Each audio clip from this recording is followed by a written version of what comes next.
Okay, folks, it's been a long time since I last saw this movie, but I just finished reliving the 1996 movie The Craft. And I'm going to tell you what I thought about it since I gave this a second chance in this review right now. Big D's Entertainment Rankings and Reviews. So greetings, my fellow YouTubers, and welcome to Big D's Entertainment Rankings and Reviews. My name is Doyle, better known to you all as the Big D, and this time around I bring to you a review of the 1996 supernatural horror drama, The Craft.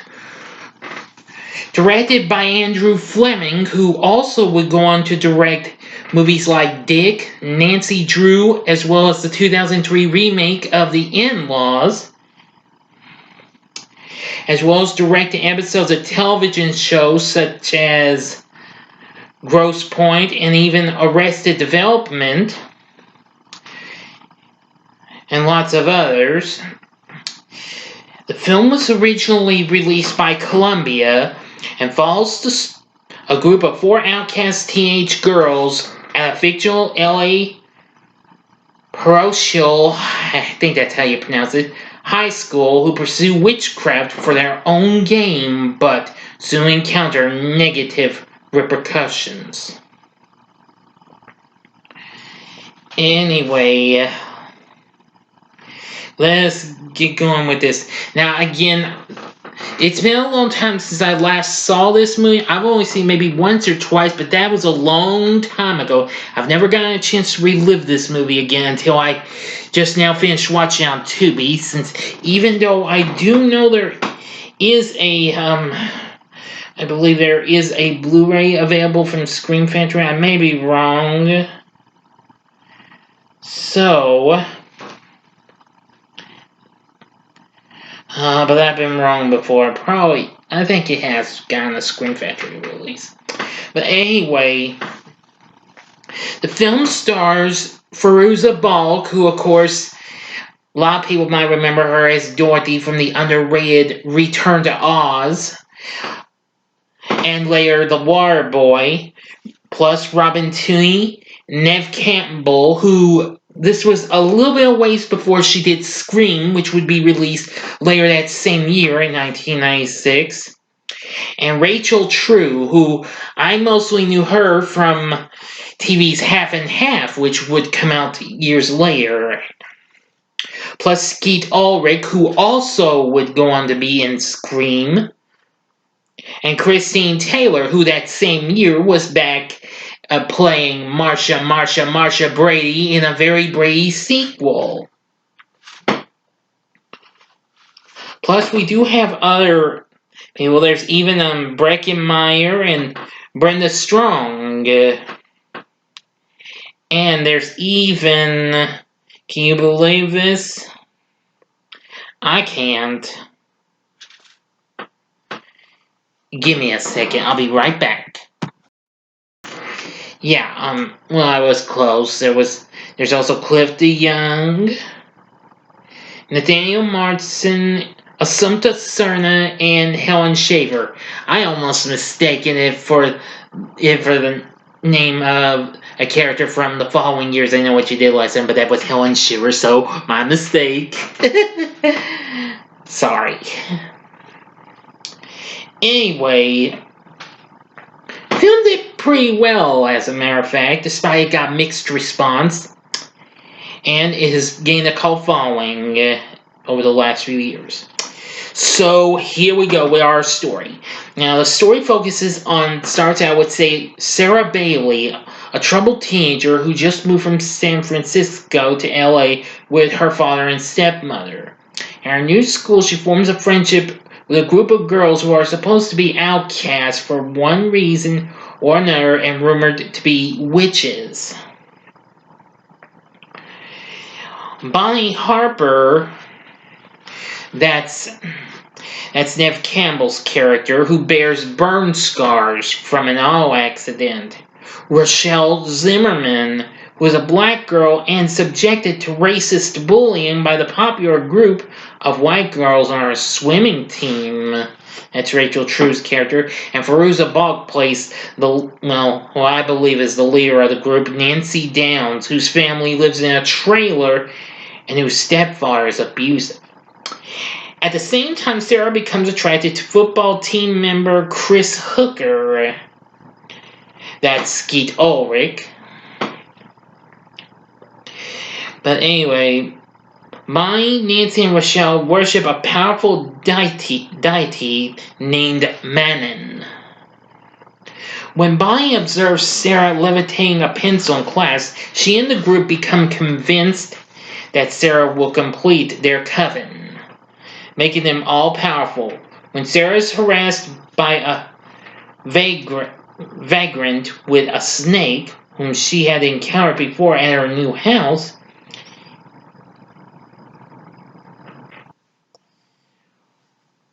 let me see. It's immediately hit by the car.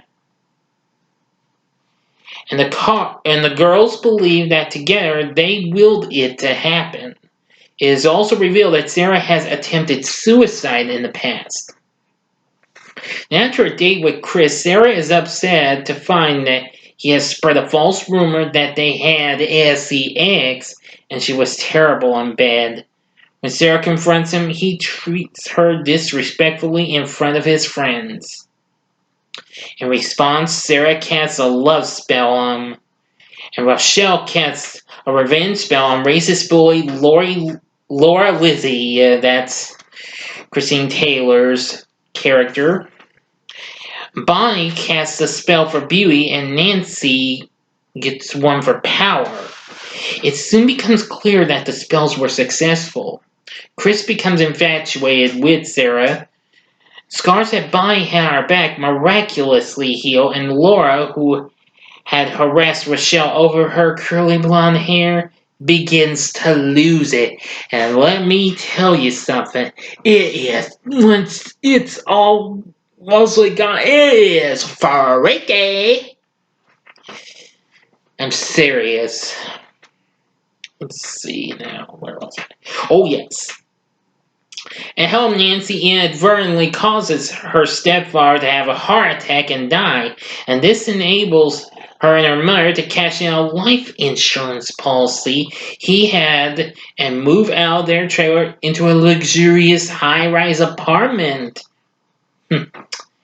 So Nancy becomes greedy for power and encourages the others to join her in a rite calling it known as the Invocation of the Spirit.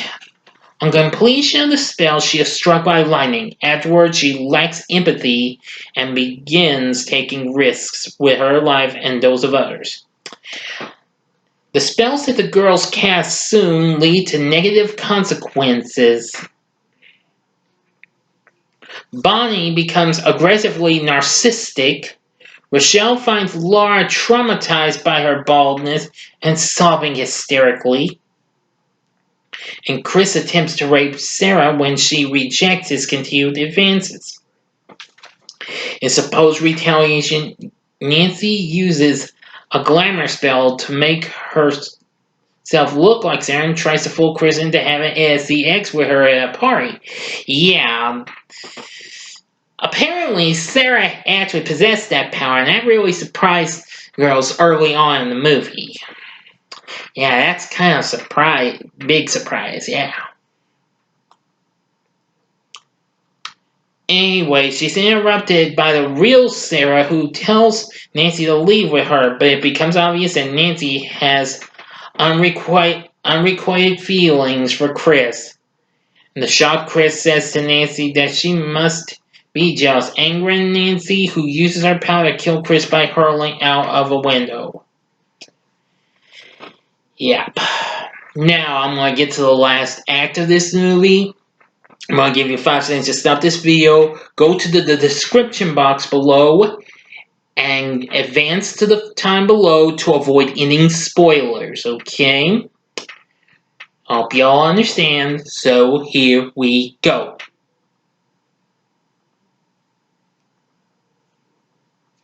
Okay, you've been warned.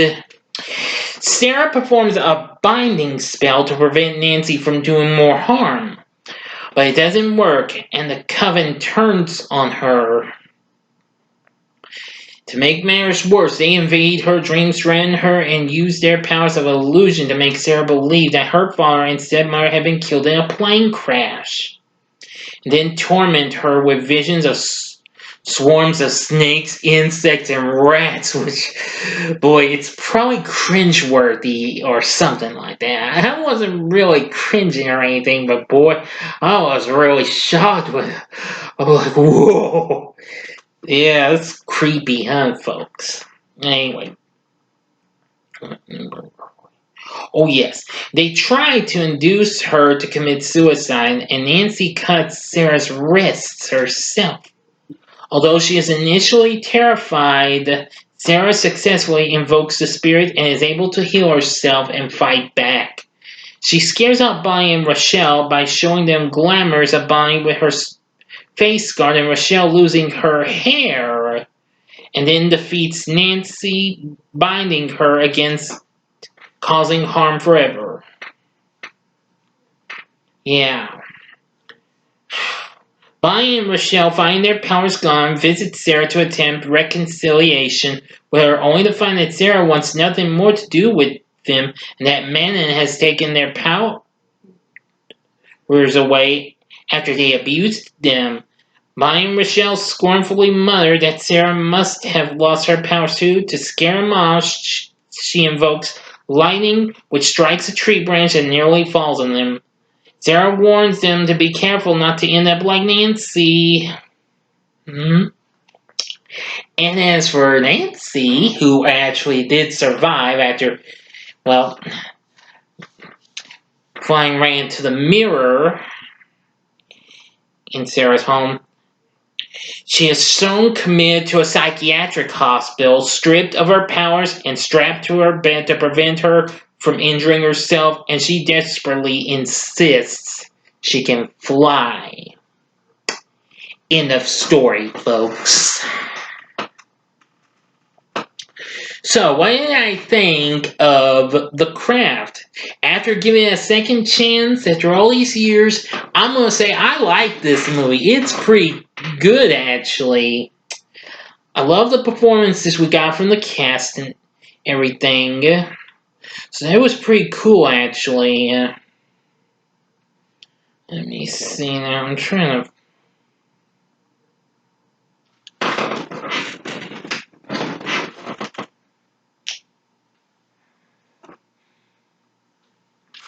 Now, apparently, I actually do like even the score for this movie, which was done by Graham Revell, who also did the music for lots of other movies, including lots of other horror flicks like Child's Play 2, The People Under the Stairs, The Hand That Rocks the Cradle, The Crush. Let me see now. Even The Crow. And From Dusk Till Dawn, plus a lot of others. He's also done the scores for other movies: Street Fighter, Tank Girl, Mighty Morphin Power Rangers the movie, Bride of Chucky, even Idle Hands, which I just reviewed not so long ago. But he's done composed lots of other movies I can see from the looks of it. Anyway, now I will tell you that I also think I liked the cool effects and what have you. Again, the cast was great. I give credit to all four of the big performers: Faruzia Balk, Robin Tunney, Neve Campbell, and Rachel True. They were all absolutely good. I like the performances we got from the supporting cast: Christine Taylor and all yours. Andrew Fleming did a pretty good job on this. But now the question is, would I recommend The Craft? I would say yes. Most definitely. I think you should give this a try. And if you didn't like this at first, give it another try. It may change your mind. It happened for me. It can work for you.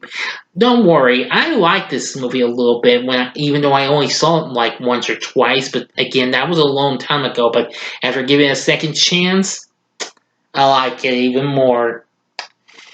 Also, I do like this. Well, aside from Graham Revel's score, I like the soundtrack to the movie, which also included lots of good tunes, including then Tomorrow Never Knows, a cover of that song, which was done by the Canadian group Arlie Peace. Let's see, and it's even Heather Nova's cover of Peter Gabriel's tune, I Have the Touch, which of course that's in the end credits of the movie. Plus there's other tunes. Let's see. There's the Cleo doing the Cars tune, Dangerous Type. And also, there's also How Soon Is Now by Love Spit Love, which a couple of years later will go on to be the theme to the original TV's Charmed, which, of course, you know that also focused on witches. So anyway, definitely check out The Craft. I think you'll really like it. It's on Tubi. And you can probably find it elsewhere. You can probably find it on Blu-ray from Scream Factory. I'm pretty sure they did release that. I'm pretty sure, but I can't be 100% sure. But anyway, again, great cast, a really good story, great soundtrack, great score, etc., etc., etc. Enough said. Okay, now, what did you think of The Craft? Please feel free to tell me what you thought about it in the comment section below. If you liked the video, give it a like. Click the like button. Subscribe to my channel as well and be a part of the Big D Nation. Next time I will have a very special review, since though I was going to do this review on the next day, but I had a last minute change of plans. So, anyway, now if you liked what you saw, you can check out these other reviews I did. In the upper left hand corner is my review of Idle Hands, which I did earlier this week. The upper right hand corner is my review of Urban Legend, that another underrated horror flick. And as a bonus, the bottom left hand corner will be my review of another killer chick flick, the suspense thriller The Crush, which introduced us to Alicia Silverstone, which of course I mentioned also has a score done by Graham Revel. And the bottom right hand corner is the button you can click to subscribe. By click on my face. Anyway, until next time, I'm the Big D saying, see ya.